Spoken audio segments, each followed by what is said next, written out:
Hello friends, welcome to easy design YouTube channel. இன்னைக்கு நம்ம ஃபோட்டோஷாப்பில் undo and redo இதை பற்றி பார்ப்போம். இந்த ரீடூ அண்ட் அன்டூவை பற்றி எல்லாருக்கும் புரிகிற மாதிரி ஈஸியாக ஒரு எக்ஸ்ப்ளனேஷன் கொடுக்குறேங்க. வாங்க பார்ப்போம். இப்போ நம்ம கையில் கொஞ்சம் பணம் இருக்குது. இந்த பணத்தை வச்சு நம்ம ஒரு கார் வாங்கலாம்னு நினைக்கிறோம். இப்போ அந்த கார் வாங்கினதுக்கப்புறம் அதுக்கு பெட்ரோல் போடணும்னு நினைக்கிறோம். அது பெட்ரோல் போட்டதுக்கப்புறம் அந்த காரை நிறுத்துறதுக்கு ஒரு ஷெட்டு வேணும்னு நினைக்கிறோங்க. இப்போது ஃபஸ்ட்டு ஸ்டெப்பில் நம்ம என்ன பண்ணோம், நம்ம கையில் இருந்த பணம் இருந்தது. செகண்ட் ஸ்டெப்பில் நம்ம போய் கார் வாங்குகிறோம், நம்ம கையில் இருக்க பணம் பாதியாக குறைஞ்சிது. அண்ட் தேர்ட் ஸ்டெப்பில் பெட்ரோல் போட்டோம், இருந்த பணம் இன்னும் குறைஞ்சிது. அண்ட் ஃபோர்த் ஸ்டெப்பில் நம்ம ஒரு கார் நிறுத்த ஷெட்டு போட்டோம், நம்ம கையில் இருக்க பணம் எல்லாமே குறைஞ்சிடுச்சுங்க.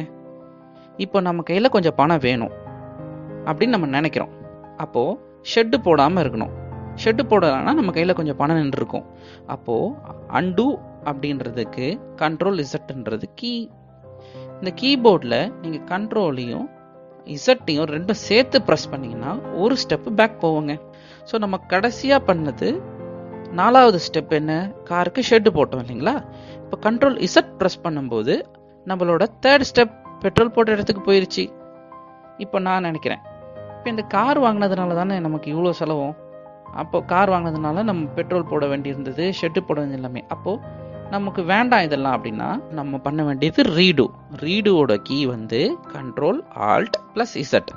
இந்த 3 கீயும் சேர்த்து ப்ரெஸ் பண்ணணுங்க. கண்ட்ரோல் ஆல்ட் இசட் ஒரு தடவை ப்ரெஸ் பண்ணிங்கன்னா செகண்ட் ஸ்டெப் கார் வாங்கின இடத்துக்கு போயிடுச்சு. திரும்ப கண்ட்ரோல் ஆல்ட் இசட் ப்ரெஸ் பண்ணிங்கன்னா ஃபர்ஸ்ட் ஸ்டெப் பணம் வச்சுருந்த இடத்துக்கு போயிடுச்சு. ஸோ இப்போது நம்ம கிட்ட இருந்த பணம் செலவாகலை, அப்படியே இருக்குது. ஸோ இதுதாங்க. ஸோ கண்ட்ரோல் இசட் ப்ரெஸ் பண்ணிங்கன்னா கடைசியாக பண்ணது மட்டும் போகும்.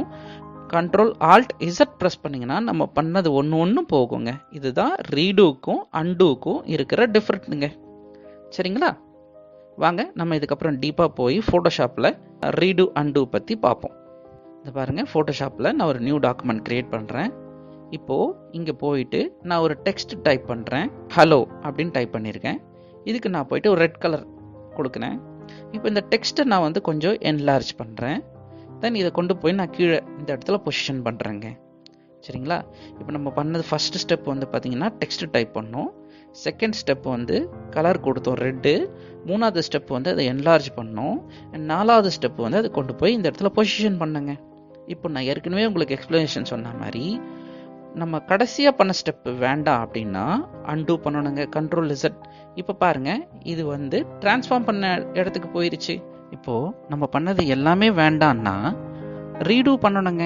கண்ட்ரோல் ஆல்ட் இசட் ப்ரெஸ் பண்ணிங்கன்னா டெக்ஸ்ட்டை என்லார்ஜ் பண்ணுறதுக்கு முன்னாடி இருந்த பிளேஸுக்கு போயிடுச்சு. திரும்ப கண்ட்ரோல் ஆல்ட் இசட் ப்ரெஸ் பண்ணோம்னா டெக்ஸ்ட்டை ரெட் கலர் மாற்றினதுக்கு முன்னாடி இருந்த பிளேஸுக்கு போயிடுச்சு. திரும்ப கண்ட்ரோல் ஆல்ட் இசட் ப்ரெஸ் பண்ணோம்னா இங்கே பாருங்கள், நம்ம டெக்ஸ்ட் டைப் பண்ணது போயிருச்சு. ஸோ இவ்வளோதாங்க. நம்ம எந்த ஒரு டிசைன் பண்ணும்போதும் நம்ம கடைசியாக பண்ண ஸ்டெப்பு நமக்கு வேண்டாம் அப்படின்னு நினச்சோம்னா கண்ட்ரோல் இசட் அன்டூ. அண்ட் நம்ம பண்ண ஒரு ஸ்டெப்புமே வேண்டாம் அப்படின்னா கண்ட்ரோல் ஆல்ட் இசட். இது 3த்தையும் சேர்த்து ப்ரெஸ் பண்ணணுங்க.